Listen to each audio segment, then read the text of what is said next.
이렇게 구조조정을 시행했던 초기에는 일꾼들이 떠나기도 하고 부서가 폐지되기도 하는 바람에 마을 분위기가 뒤숭숭했다. 마치 마을 전체가 송두리째 흔들리는 듯했다. 그래서 둘의 마을이 망했다, 둘의 마을이 실패하여 문 닫게 되었다 등의 악성 소문이 주위로 번져나갔다. 나에게도 가까운 분들이 찾아와 목사님, 둘의 마을 그 골치 아픈 사업일랑 그만하고 목회나 하시면서 편히 지내십시오 하고 권하곤 했다. 그런 말을 들을 때마다 나는 미소를 지으며 좀 더 두고 봅시다 하는 정도로 응수하곤 했다. 그런데 그런 구조 개선이 있은 지 1년여가 지난 뒤부터 효과가 나타나기 시작했다. 1997년 후반부가 되면서 적자 폭이 줄어들기 시작한 것이다. 그런데 공교롭게도 그해 10월 말에 한국의 IMF 체제가 시작되었다. IMF 체제가 시작되면서 온 나라가 경제 위기에 휩쓸려 허둥지둥했으나 둘의 마을은 반대였다. 그때쯤부터 적자를 벗어나기 시작하더니 한 달이 다르게 경영 조건이 좋아졌던 것이다. 대표적인 사례가 둘의 마을 가공부다. 둘의 마을은 생산, 가공, 유통을 일원화시켜 소득을 높여나가는 경영 방침을 취하고 있기 때문에 농산물 가공 부서가 강하다. 그 가공부가 IMF 이전에는 적자 운영의 주 요인이었는데 IMF 이후로는 제대로 운영되기 시작했다. 그럴 수밖에 없었던 것이 IMF 체제가 시작되기 이미 1년 전에 구조조정을 끝낸 상태여서 IMF 체제가 시작되던 시점에는 이미 경영이 정상화되고 있었기 때문이다. IMF 후 이런저런 사정에 의해 다른 공장들이 가동을 중단케 되자 우리 공장으로 주문이 밀려 들어오기 시작했다. 남들은 공장 문을 닫게 되고 실업자들이 줄줄이 늘어나고 있던 때에 둘의 마을 가공부서는 바빠지기 시작했다. 심지어 1998년 추석에는 일꾼들이 명절에 고향에도 못 간 채 공장에서 일해야 했다. 나는 가공부를 지나다가 일하고 있는 그들을 보고 물었다. 이 사람들아, 이게 뭔 일이요?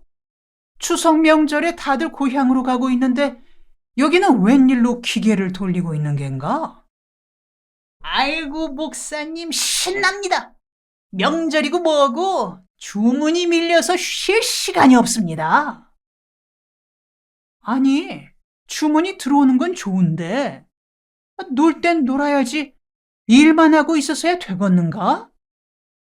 아이고, 다른 공장들은 문을 닫고들 있는데 우린 주문이 밀려드니 지금 표정 관리하기가 힘듭니다. 이럴 때 명절 찾을 게 아니라 메뚜기도 한철이겠거니 생각하고 일해야죠. 가공부서 일꾼들은 기분이 좋아 싱글벙글 웃으며 추석 명절도 아랑곳하지 않고 일했다. 이런 과정을 거치며 둘의 마을은 이제 경영에서 기본 틀을 잡아가게 되었다. 1996년 10월 5가지 사항으로 구조 조정을 한 후 3년 만에 적자가 흑자로 바뀌어가기 시작하고 있다. 나는 둘의 마을이 비록 작은 공동체이긴 하나 우리의 경험이 나라 경제나 기업 경제에도 적용될 수 있으리라 생각한다. 큰 조직이나 작은 조직이나 무릇 경영의 요체는 마찬가지일 것이기 때문이다. 둘의 마을 경영이 흑자로 전환되자 일손이 모자라기 시작했다. 예전에는 적자 상태가 계속되어 구조조정을 단행하여 20여 명이 마을을 떠나야 했으나 경영 조건이 좋아지자 새 일꾼이 필요했다. 1999년 5월 말에 열렸던 마을 회의에서는 마을 일꾼으로 세울 새 가족들을 외부로부터 대거 받아들이는 일을 논의했다. 그 결과 100세대를 받아들여 공동체의 면모를 일신하자고 뜻을 모았다. 요즘 정부가 제2건국이란 말을 쓰고 기업들이 제2창업이란 말을 쓰듯이 두레마을도 제2창설의 뜻을 세워 공동체 운동에 과감한 진전을 도모해 나가자는 결론에 이른 것이다. 흔히 한국 농촌의 장래는 어둡다고들 말한다. 더욱이 우루과이 라운드 이후 WTO 체제가 시작되면서 한국의 농촌과 농업은 몰락할 운명에 처해 있다고들 인식한다. 그러나 나는 그런 생각에 단연코 반대한다. 그런 생각은 마치 전쟁터에서 싸워보지도 않고 패전을 말하는 군대와도 같다. 그리고 그것은 한국 농업의 겉만 보고 속은 살피지 않은 데에서 나온 말이다. 나는 한국 농업도 제대로만 하면 능히 국제 경쟁력을 가질 수 있고 또 농민들이 부를 누리며 쾌적한 문화 생활을 할 수 있다고 확신한다. 그간 우리 농촌에는 경영 마인드를 지닌 엘리트가 없었기 때문에 낙후된 상태로 머물러 있었다고 생각한다. 농촌에서 일을 제대로 하려면 두레마을처럼 공동체로 경영하는 것이 매우 효과적이다. 세상 만사가 다 그러하듯이 혼자 힘으로 무언가를 이루기는 어렵지만 여럿이 힘을 합하면 한결 쉬워진다. 이 점은 농촌과 농업 분야에서 한층 더 두드러진다. 농업은 다른 어느 분야보다 협력과 협업이 필요한 곳이기 때문이다. 앞으로 한국 농촌에도 현대적인 수준의 경영 마인드가 도입되고 거기에다 세계 경영을 아는 사람들이 농촌에 투신한다면 한국 농업은 성장할 수 있다. 두레마을은 농업 공동체이기에 당연히 식품의 가공과 유통에 관심과 역량을 집중할 수밖에 없다. 두레마을은 이 분야에서 세계 경영을 꿈꾸면서 이른바 베세토바 프로젝트를 진행시켜 나가고 있다. 베세토바 사업은 내가 이미 10년 전부터 늘상 이야기해 왔으나 주위에서 귀담아 듣지 않더니 요즘에 와서야 귀를 기울이는 일꾼들이 생기고 있다. 베세토바 프로젝트에서 베는 베이징, 즉 중국을 말한다. 세는 서울로 한국이다. 토는 도쿄, 즉 일본을 가리킨다. 또 바의 V는 블라디보스토크, 즉 러시아의 연해주를 가리키며 A는 LA, 미국이다. 그래서 베세토바 사업이란 베이징의 중국, 서울의 한국, 도쿄의 일본, 블라디보스토크의 러시아 연해주, LA의 미국을 하나로 묶어 농업의 세계 경영을 도모하자는 두레마을의 비전이다. 이들 중에서 중국과 러시아 그리고 북한은 주로 농산물의 원료 생산 기지가 되고 한국은 가공과 경영의 중심지가 되어 한국, 일본, 미국을 유통 기지로 삼는다는 보관이다. 두레마을이 꿈꾸는 이 베세토바 사업은 스위스의 네슬레 기업을 모델로 삼는다. 네슬레란 회사는 스위스 식품 전문 기업이다. 잘 알다시피 스위스는 면적이 한국의 강원도만한 작은 나라다. 게다가 국토 대부분이 산지여서 농업 생산에는 적합치 않다. 그런데 그런 나라에서 시작된 네슬레 기업은 세계 경영에 성공했다. 81개국의 지사를 설립하였고 전 세계에 흩어져 있는 식품 공장만도 520여 개에 이른다. 종업원이 23만여 명에 이르고 1998년 매출은 55조 원, 순이익은 3조 원이 넘는다. 우리나라는 스위스보다는 크지만 역시 좁은 국토에 인구가 많다. 그나마 75% 이상이 산지여서 정작 쓸만한 땅인 가용지는 국민 1인당 170여 평에 불과하다. 이렇게 열악한 환경을 딛고 일어설 수 있는 길은 간단하고 분명하다. 세 가지 정신으로 미래에 도전하는 것이다. 개척정신, 창조정신, 그리고 공동체 정신이다. 개척정신이란 안으로는 과학과 기술을 발전시켜 나가고 밖으로는 5대양 6대주를 우리 집 앞마당으로 여기며 과감히 진출하는 정신이다. 창조정신이란 무에서 유를 만들어내는 정신이다. 우리는 사람은 많은데 자원이 없는 나라다. 그러니 사람을 똑똑하게 길러내는 길밖에 없다. 똑똑한 사람이란 다름 아닌 창조적인 사람이다. 공동체 정신이란 이미 거듭 말한 대로다. 두레인들은 공동체 정신에 의해 농업 공동체를 이루어 창조 정신으로 무장해 개척자의 길을 가려는 사람들이다. 그래서 5대양 6대주 어느 곳이든 코리언의 발길이 닿는 곳에는 두레마을의 공동체 정신, 창조 정신, 개척 정신이 뻗어나가게 하자는 것이 두레마을이 지닌 포부이자 꿈이다.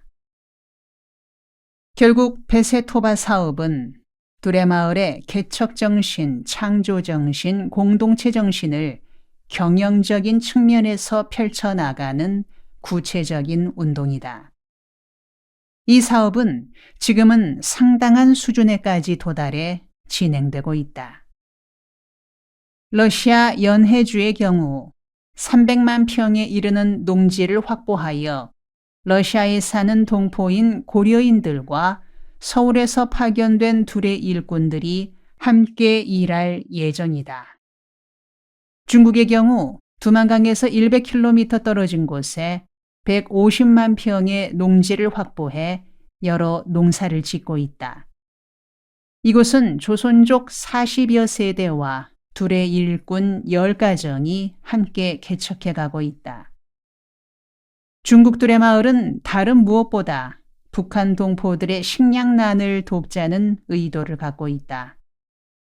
실제로 중국 연변 두레마을을 발판으로 삼아 1998년에는 북한의 낮은 선봉 지역에 두레마을 농장을 세우는 작업이 시작되었다. 북한 땅 10만 평에 마을 직할 농장을 세우고 1천만 평을 계약 재배 형식으로 해서 남북의 농민들이 함께 농사 짓는 사업이다. 미국은 서부 지역인 베이커스필드의 두레마을 농장과 동부 지역인 뉴저지의 20만 평의 농장을 갓 시작한 단계다. 한편 일본에는 오사카와 도쿄에 두레 모임이 결성돼 있고 일본에 적합한 형태로 두레 공동체를 발전시켜 나갈 수 있는 길을 모색하고 있다. 이런 베세토바 프로젝트의 중심은 물론 한국 두레마을 본부다. 한국 두레마을 본부를 우리는 DCM 본부라고 일컫는다. DCM이란 두레 커뮤니티 무브먼트, 즉 두레 공동체 운동이란 영어의 머리 글자를 따서 부르는 이름이다. 한국 두레마을은 그 본부를 경기도 화성군에 소재한 남양만 두레마을에 두고 지역 단위 공동체로 경북 경주 두레마을, 경남 함양 두레마을, 전남 보성 두레마을, 전북 전주 두레마을, 경기 양수리 두레마을 등이 이제 막 출발했거나 설립에 박차를 가하고 있다. 두레마을의 꿈은 7천만 한국인이 가는 곳마다 두레운동이 따라가는 것이다. 비록 우리나라가 남과 북이 갈라져 있으나 같은 혈통, 같은 언어, 같은 문화를 지닌 한결에다. 21세기는 국경이 없어져 가는 시대다. 이데올로기도 이념도 사라져가는 시대다. 남는 것은 인간이요, 민족이요, 문화다. 지금까지는 민족이 다르고 문화가 다르면 서로가 미워하고 죽이는 상극의 시대였다. 그러나 이제는 서로가 다르기 때문에 서로 도우며 함께 살아가려는 상생의 시대가 열리고 있다. 그래서 둘의 공동체 운동은 상생운동이다.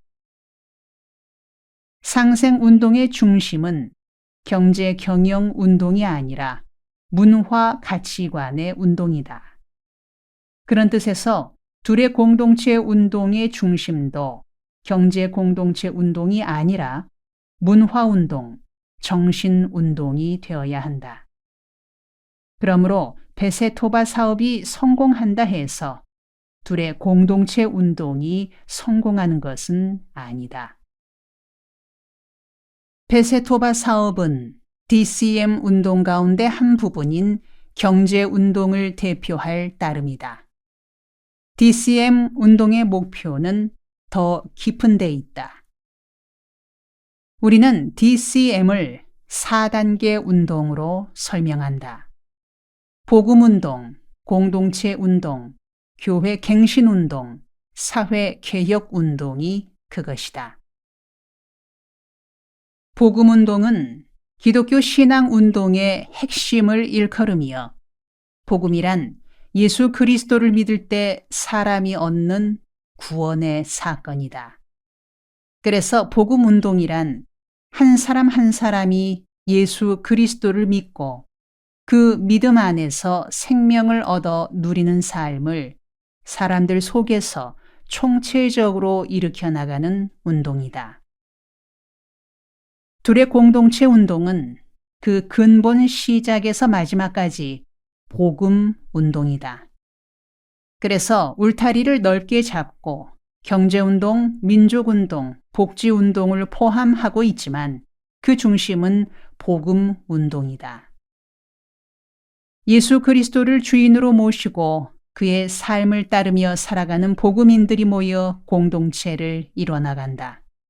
그런 공동체의 중심은 교회다. 그리스도가 머리가 되는 교회다. 그래서 둘의 공동체 운동은 어디까지나 교회 운동이다. 세계 어느 곳에 세우더라도 둘의 마을은 그리스도의 교회를 섬기는 공동체에서 그 근본이 벗어나지 않는다. 그런데 그렇게 소중한 교회가 한국 땅에서는 병들어 있다. 병이 들었어도 아주 심한 중증 상태에 있다. 부모가 병들면 고쳐드리는 효도를 해야 하듯이 우리가 섬기는 교회도 마찬가지다. 병이 든 교회를 고치는 일에 헌신해야 한다. 그래서 교회 갱신 운동이 요청된다. 나는 개인적으로 3가지 기도 제목 혹은 삶의 목표를 갖고 있다. 첫째는 어떻게 하면 진실한 인간이 될 것인가이다. 둘째는 내가 목회하고 있는 활빈교회와 둘의 교회를 어떻게 하면 교회다운 교회로 세워나갈 것인가이다. 셋째는 교회가 교회로서만 머물러 있을 것이 아니라 어떻게 결례를 섬기는 교회가 되어 백성들의 눈물을 씻고 한을 풀어줄 수 있을 것인가이다. 이런 개인적인 소원과 아울러 둘의 마을이 추구하는 목표도 마찬가지다. 즉, 예수 그리스도가 전한 복음을 깨달은 복음인들이 뜻을 모아 예수 공동체를 이룬다. 그런데 공동체 안에서만 머물지 않고 교회를 새롭게 하는 일에 앞장선다. 바로 교회다운 교회를 이뤄 나가는 일이다. 그렇다면 교회다운 교회는 왜 세워야 하는가? 바로 백성을 섬기는 교회를 이뤄 나가기 위해서다. 사람이 사람답게 사는 세상을 만들어 나가는 일에 쓰임받는 교회가 되기 위해서다. 그래서 사회개혁 운동이다. 교회는 그리스도를 위한 교회임과 동시에 백성을 위한 백성들의 교회가 되어야 한다. 교회는 백성들이 모여 사는 사회를 바른 사회, 복지 사회로 바꿔나가는 일에 전심전력을 다해야 한다. 그 책무를 감당하지 못하는 교회는 이미 교회의 길을 포기한 교회다. 이런 의미에서 한국 교회는 한민족이 살아가는 민족사회를 새롭게 하고 바르게 하고 위대하게 하는 일에 헌신해야 한다. 두레마을은 이런 일에 쓰임받기를 소망하고 있는 공동체다. 이런 일을 제대로 이루려면 사람을 길러야 한다. 뜻을 지니고 사상으로 다져지고 자기 분야에 탁월한 전문성을 가진 사람들이 필요하기 때문이다. 우리 사회는 가는 곳마다 사람 타령이다. 사람은 많고 많지만 쓸만한 사람이 드물다는 타령이다. 왜 그럴까? 왜 우리 사회는 일꾼이 적을까? 이유는 간단하다. 키우지 않았기 때문이다. 인물을 길러야 한다. 기르지 않고 인물이 없다고 한탄만 하는 것은 심지 않고 거두려는 마음과 같다. 우리 국민은 자질이 빼어난 사람들이다. 부지런하고 총명하다. 친절하고 낙천적이다. 게다가 기동성이 뛰어나다. 말하자면 활력이 넘치는 국민들이다. 그런데 자고로 한 가지 복이 없다. 다름 아니라 지도자 복이 없다. 바른 지도자를 만나지 못해 타고난 자질을 제대로 활용해보지 못한 채 혼란과 침체의 세월을 되풀이해오고 있다. 그러면 무엇을 어떻게 해야 할 것인가? 지도자를 길러내야 한다. 그래서 우리가 해야 할 일 가운데 가장 중요하고 기묘한 일이 사람 기르는 일이다. 그래서 두레마을은 사람 기르는 일에 투자하기로 마음먹고 장학재단으로 두레연구원을 설립했다. 다음 편에 계속됩니다.